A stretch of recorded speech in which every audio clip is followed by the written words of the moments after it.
Ay, kung kaya naman, sila, alam nga yung mamay ko, pulis.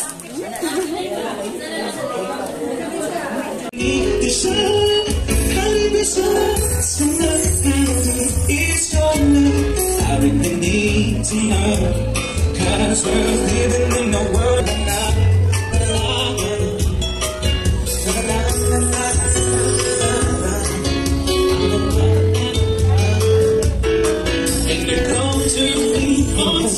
you come to me okay, maragwa na may energy. What ang imutubag? Again, one more time, ayong hapon! Ayos, good afternoon, ladies and gentlemen. I'd like to welcome everyone to this grand celebration of life and love. So it's the wedding reception of Sandy and Sheno. And I can see that everybody is excited. Ayan, so ladies and gentlemen, kusog na palakpak sa lahat ng excited. Everybody's very much excited to celebrate their newlywed couple. So this marriage we need more than a family affair. Our so there will be symbols and rituals. Something which I will maya konti. And jovial merrymaking and the people in wellness feast of Thanksgiving. We look forward to the beginning of new life together, full of love, faith, and hope. And this time, there you have it, ladies and gentlemen, the great bearers of our lovely bride. And siyempre, slay muna tayo. Now, boy, the great bearers of our lovely newlywed. Ayan, siyempre po, hindi pa dyan ang tatapos ang lahat. Okay, so right now, everybody, they prepare music. Sayang!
Ladies and gentlemen, clap, clap.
Kabuhayan Showcase. Come on, come on, come on!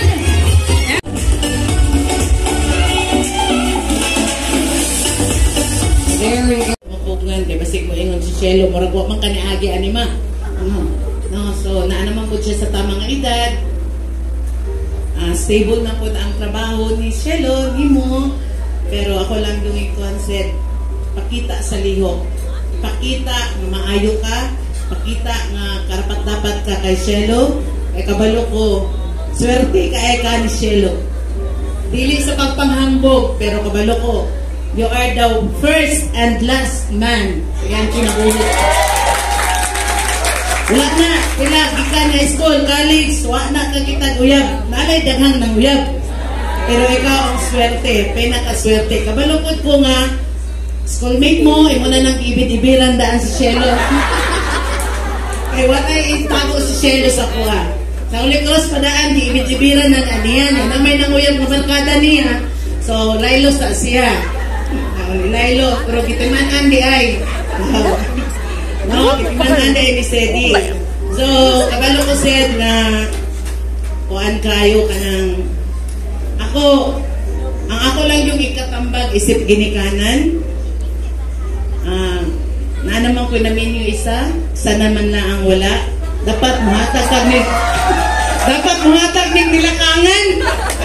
Oh, nalakangan si Nika. Nalakangan si Nika. No? Ako lang yung ikasulti set. Amping lang doon si Shelo, sama sa pag-amping na mga anak. No? Kabalo ko nga sa imong gipakita sa magbisita sa balay, kabalo ko na ang Let's welcome Mrs. Universe, gang number 3, Celeste Cortese! Yes! Wow! Thank you so much, I love you ladies. Mga man, how the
Bye.